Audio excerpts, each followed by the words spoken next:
দক্ষিণ লেবাননে বিমান হামলা চালিয়ে ইসরায়েল জাতিসংঘের আইন লঙ্ঘন করেছে বলে জানিয়েছে লেবাননের নিযুক্ত জাতিসংঘের শান্তিরক্ষী মিশন ইউনিফিল।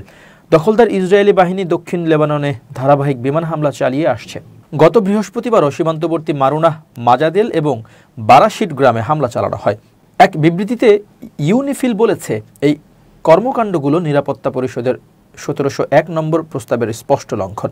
আমরা ইসরায়েলি বাহিনীকে তাদের কাছে উপলব্ধ যোগাযোগ এবং সমন্বয় ব্যবস্থা গ্রহণের আহ্বান জানাই।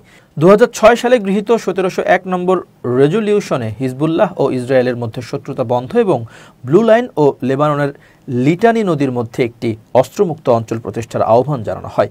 হিজবুল্লাহর সঙ্গে চুক্তির অধীনে এই বছরের জানুয়ারিতে দক্ষিণ লেবানন থেকে ইসরায়েলি বাহিনী সরে যাওয়ার কথা ছিল, কিন্তু তারা কেবল আংশিকভাবে সরে যায় এবং 5টি সীমান্ত চৌকিতে সামরিক উপস্থিতি বজায় রাখে।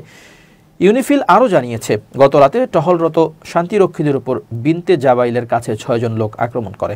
একজন প্রায় 3টি গুলি চালালেও কেউ আহত হয়নি। বিবৃতিতে আরও বলা হয়েছে, আমরা লেবাননের কর্তৃপক্ষকে শান্তিরক্ষীদের নিরাপত্তা নিশ্চিত করার জন্য তাদের বাধ্যবাধকতার কথা স্মরণ করিয়ে দিচ্ছি এবং অপরাধীদের বিচারের আওতায় আনার জন্য পূর্ণাঙ্গ ও তাৎক্ষণিক তদন্তের দাবি জানাচ্ছি।